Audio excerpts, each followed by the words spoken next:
At the will reading, my parents smiled proudly as my sister received a $10 million inheritance, then turned to me and said, "Go earn your own." In that moment, everything I already knew deep down was confirmed. I wasn't the favorite. I wasn't even considered. I was just the forgotten daughter, the outsider in my own family. But what they didn't know was that someone had seen me all along. Someone who never asked me to shine louder or be more like anyone else, my grandfather.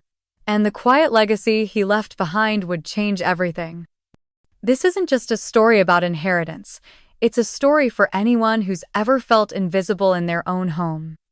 For those who grew up chasing love that came with conditions, and for those who learned painfully that some families only see value in what they can control. Claire, the main character in this journey, was once dismissed, shut out, and lied to.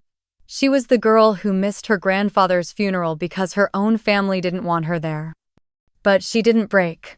In fact, she came back stronger and built something bigger than money. She built meaning. And through her story, you'll discover the power of quiet resilience, the strength in choosing truth over approval, and the beauty of starting again on your own terms. So if you've ever been overlooked, underestimated, or pushed aside by the people meant to protect you, stay with us. Because this story might just remind you of your own. And it might just show you what healing really looks like. Comment below if you've ever experienced something similar. We'd love to hear your story. And if you believe more people deserve stories like these, don't forget to like this video and subscribe for more. My name is Claire, and for most of my life, I felt like the background character in my own family story. I wasn't loud or flashy or the one everyone bragged about at dinner parties. That was always my sister, Vanessa. She was the golden child, polished, charming, perfect on paper. And I was the quiet one, the smart but strange one. The one they didn't really understand, so they simply chose to ignore. At birthdays, I got polite smiles. At holidays, awkward silence. And when Grandpa got sick, they told me it wasn't the right time to visit. Said he was tired. Said he wasn't asking for me. I believed them. I shouldn't have, but I did. The last time I saw my grandfather was the spring before he passed. I remember it clearly because it was one of the few times I felt seen.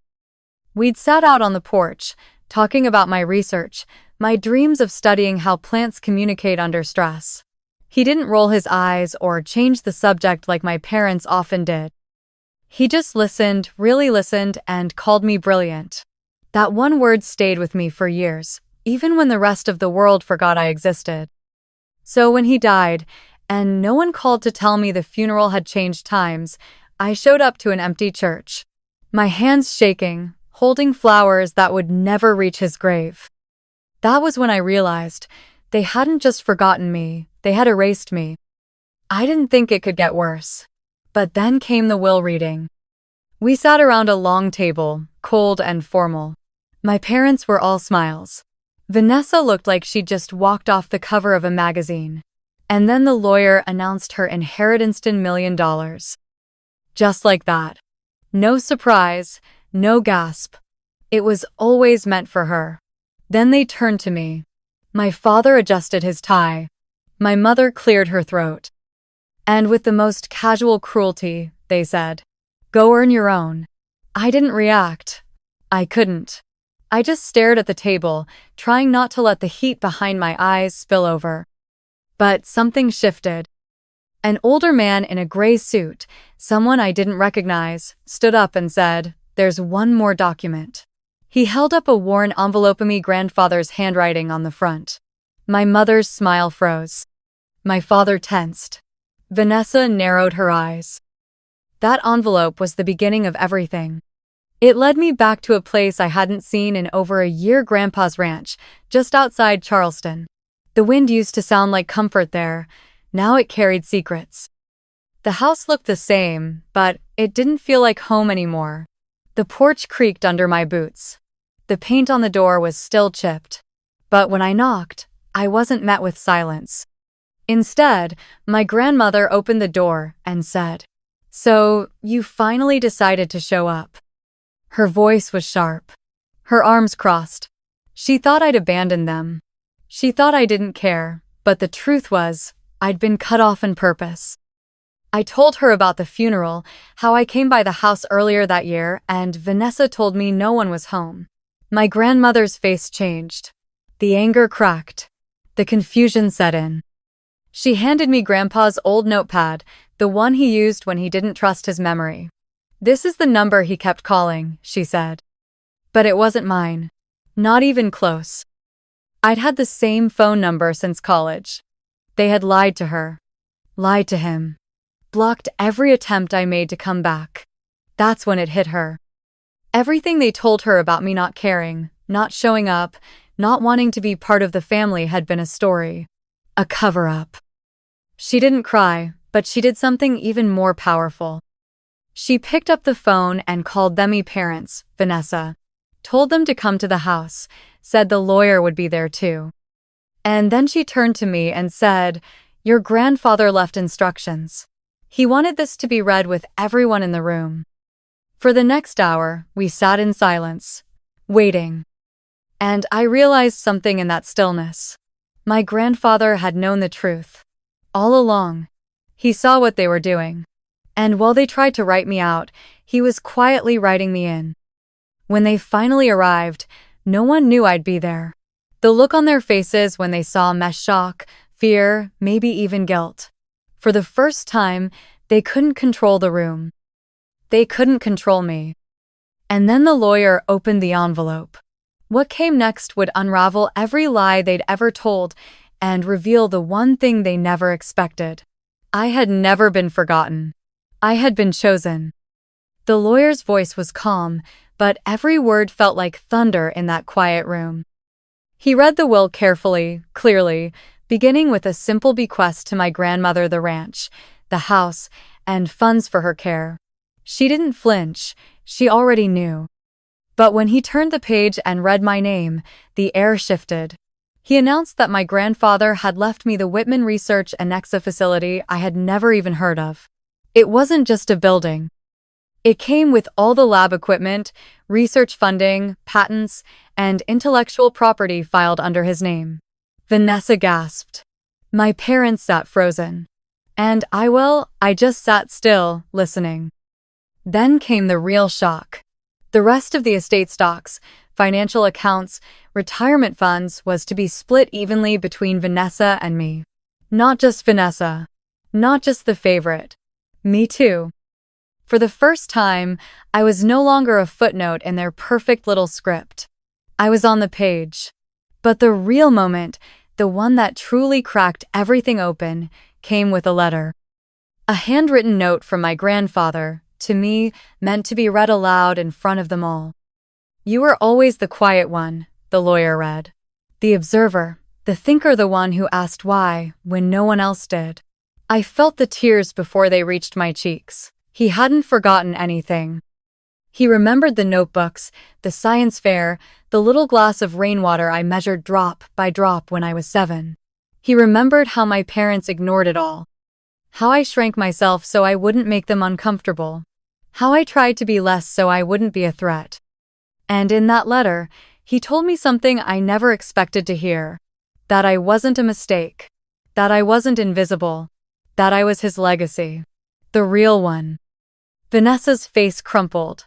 She stood up, furious, demanding answers from our parents. "You told me it would all be mine," she shouted. "You said if I kept visiting, if I smiled and played along, that I would get everything." But my father stayed quiet.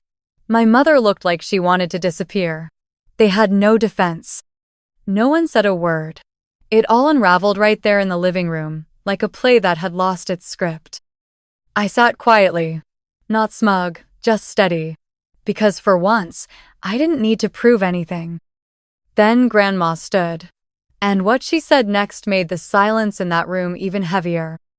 "I regret that Walter left you anything," she said, looking straight at Vanessa. "Because it was never love. It was a transaction. And I let it happen for far too long." My mother tried to speak, but Grandma didn't let her. She told them all to leave. No yelling. No drama. Just a clear, firm decision. Out, she said. Now. One by one, they left Vanessa first, then my parents. And for the first time, they didn't take anything with them. That night, I stayed in my old room for the first time in years. The stars on the ceiling still glowed faintly. The wallpaper had faded, but the house didn't feel haunted anymore. It felt like it was mine again. A little broken. A little bruised. But finally honest.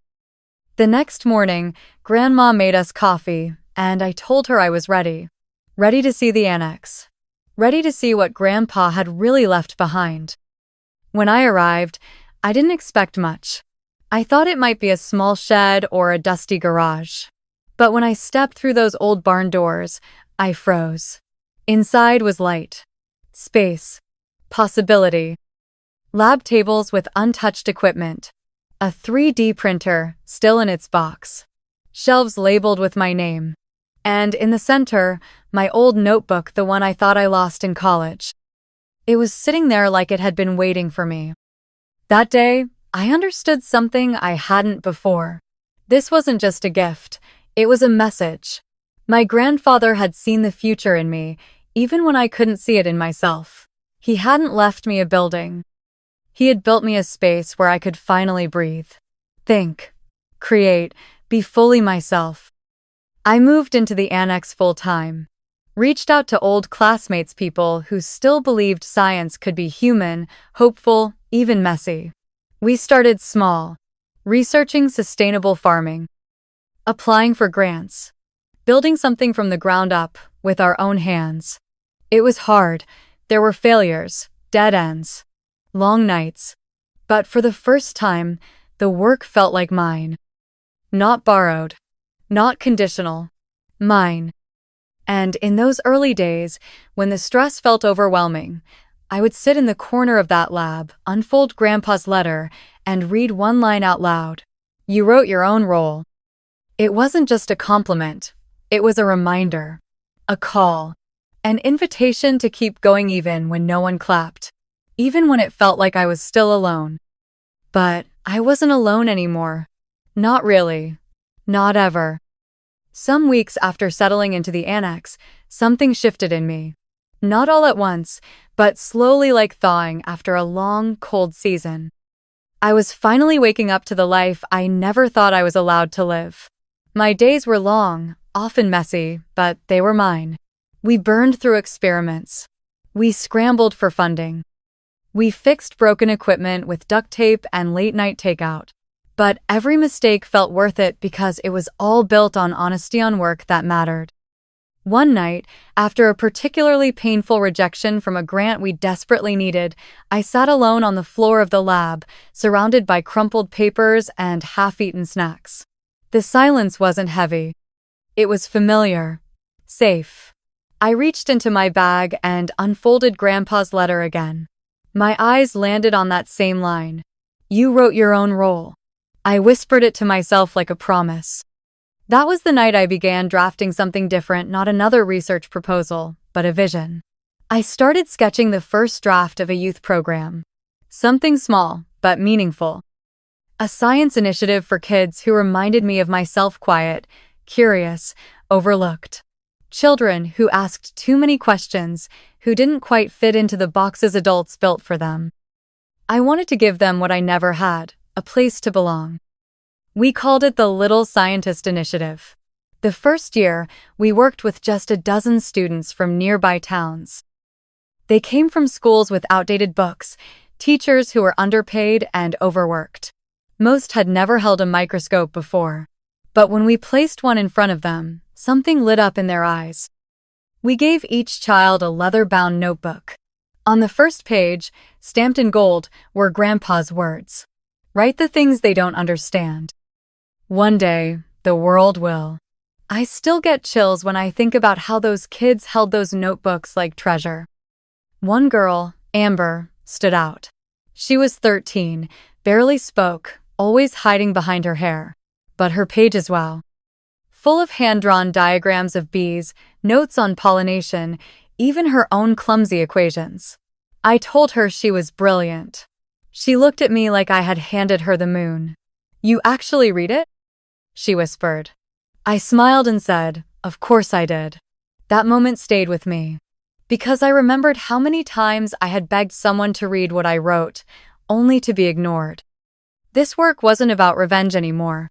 It wasn't about proving anyone wrong. It was about building something better. Not just for me, but for the next kid, and the one after that. 3 years after the will reading, I received an email from a lawyer. The subject line read, "Request for visit Claire Whitman Innovation Annex." My stomach dropped. It was from Vanessa's attorney. For a moment, I panicked, thinking she was trying to challenge the inheritance. But the message was simple. She wanted to visit. When she arrived, I almost didn't recognize her. The high heels were gone. Her hair wasn't styled, no makeup, just a plain navy coat that hung too big on her shoulders.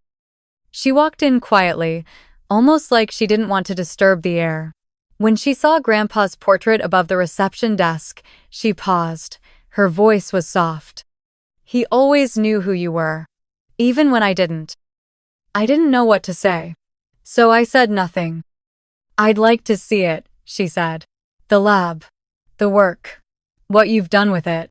I thought about saying no, but instead, I nodded and let her through.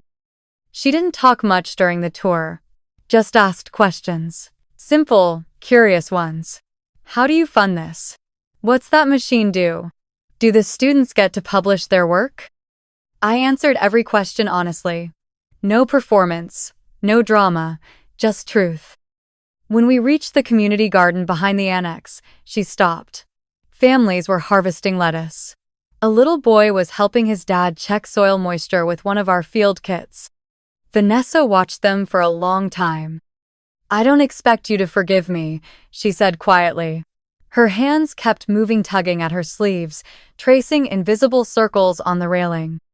"I just wanted to see what he built for you, and what you built with it."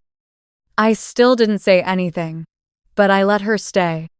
She sat through a student presentation later that day, watched a 9-year-old explain compost science with more excitement than most adults use in a job interview. And something softened in her. We don't talk often, but now, twice a year, Vanessa volunteers with the program. She helps the kids with presentation skills, how to speak clearly, how to believe in their voices. The students adore her. Some even call her Coach V. At the end of her first summer with us, she handed me a manila folder. "I wrote a guide," she mumbled. "For the shy ones. Thought it might help." Inside was a communication workbook, simple, heartfelt, thoughtful. It wasn't perfect, but it didn't have to be. For the first time in my life, I saw a version of my sister that didn't scare me. She never apologized directly, but she showed up. And maybe that's enough. We're not sisters the way other people are. There's no big reunion, no dramatic reconciliation. But in this small world Grandpa helped me build, we've stopped pretending. And that's more real than anything we had before. And somehow, against all odds, that feels like a beginning. 6 years have passed since the will reading. 6 years since my parents gave my sister $10 million and told me to go earn my own. And somehow, without meaning to, I did. But not in the way they imagined. No high-rise office, no corporate empire, no spotlight. Instead, I built something quieter, something rooted. A space for wonder and healing, not just for myself, but for others like me who had once been told to sit down, be quiet, and stay small. I haven't spoken to my parents since that day. I sometimes see their names in press releases or in the footnotes of charity events they sponsor in Florida, where they retired early and comfortably. I don't feel anger anymore. I don't feel longing either. I simply feel distance, clean, final, and necessary. The annex, though, that's a different story. What began as one converted barn has now grown into a full research campus.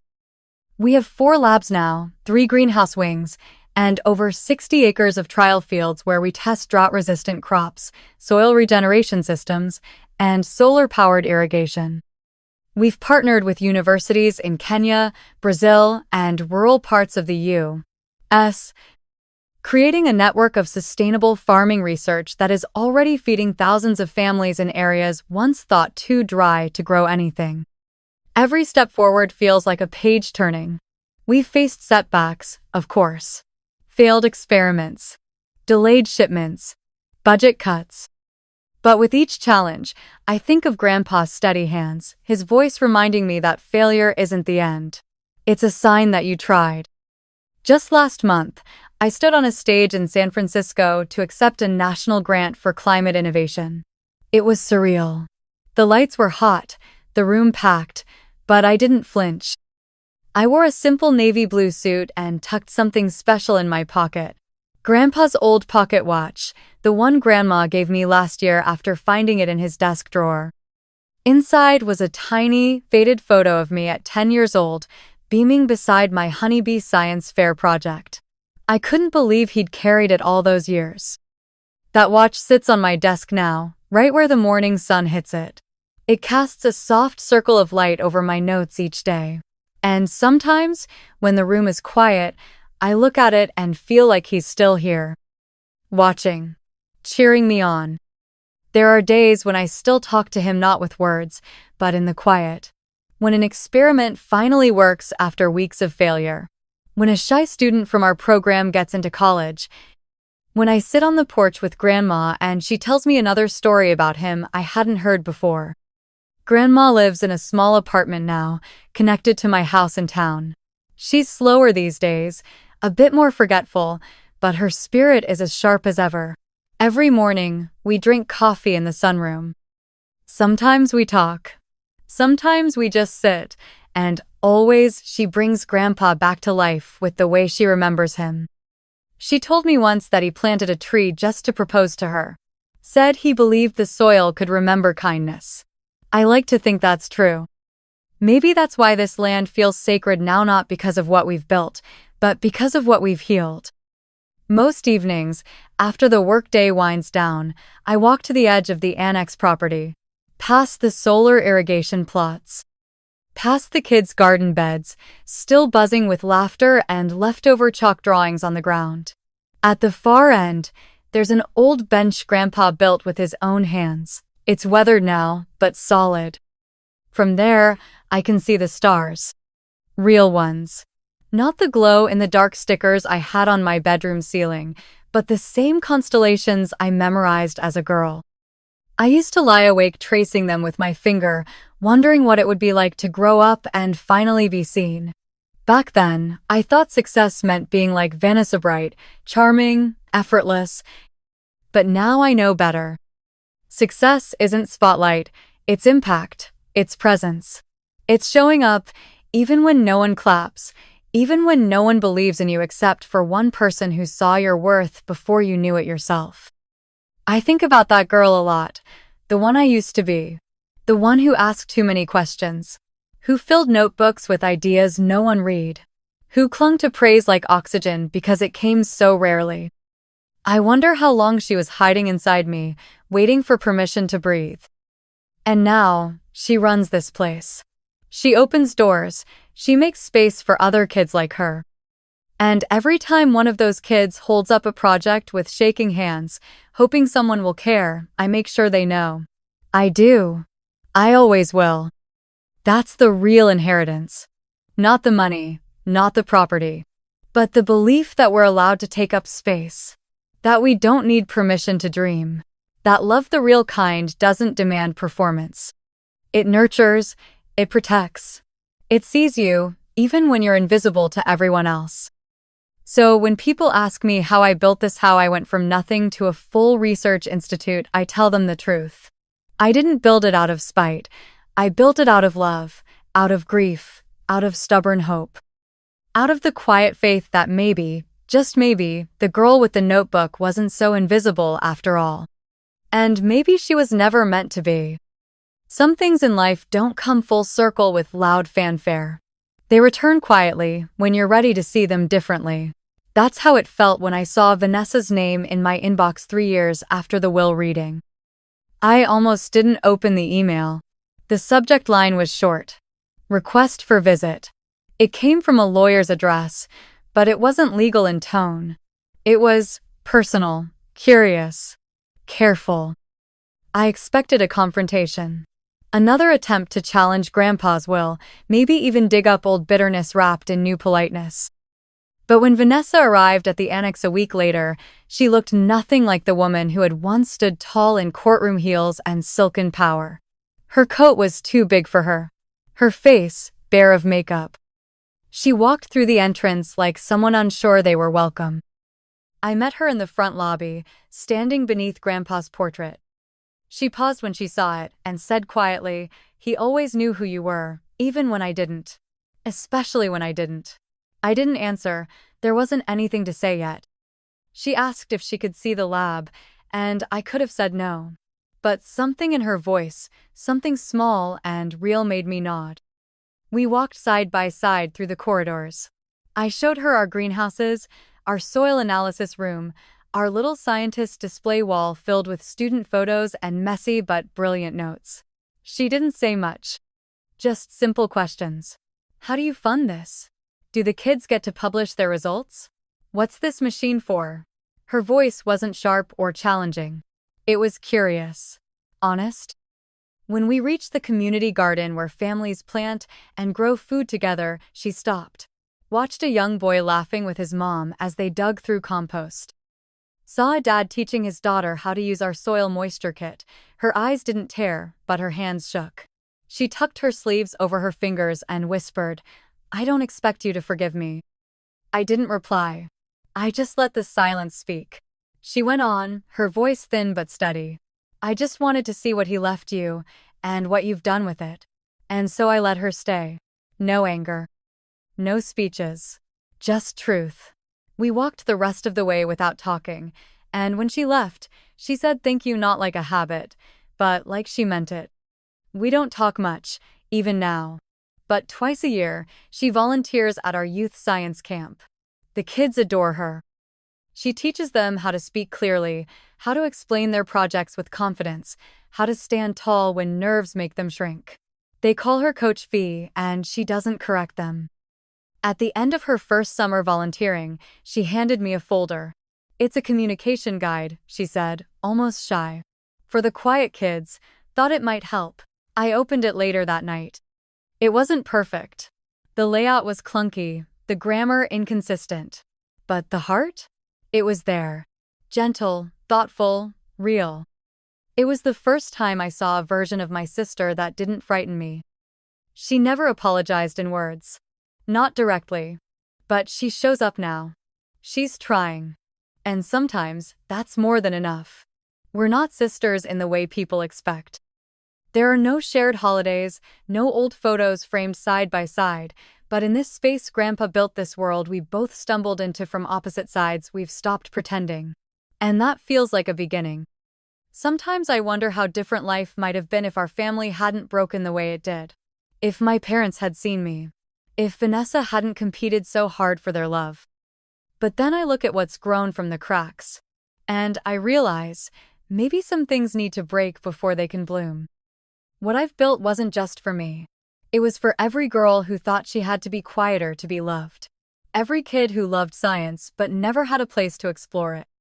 Every mind that wasn't shiny enough to impress a boardroom but deep enough to change the world.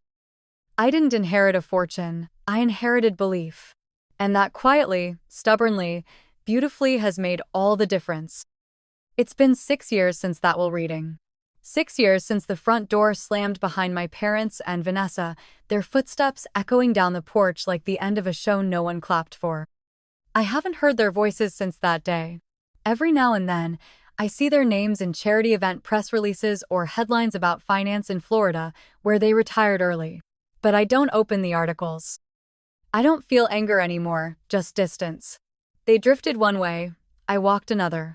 And that's okay. What I think about more than them is the work. The life that's grown here far beyond what even Grandpa imagined. The annex started as a single converted barn at the end of a dusty road. Now it's a research campus. 4 labs, 3 greenhouses, over 60 acres of test fields. We've developed seed varieties that survive droughts and feed thousands in parts of the South where traditional crops keep failing. We've partnered with universities in Kenya, Brazil, and India to share techniques for regenerative agriculture. Our findings are helping real people, not just on paper, but on the ground.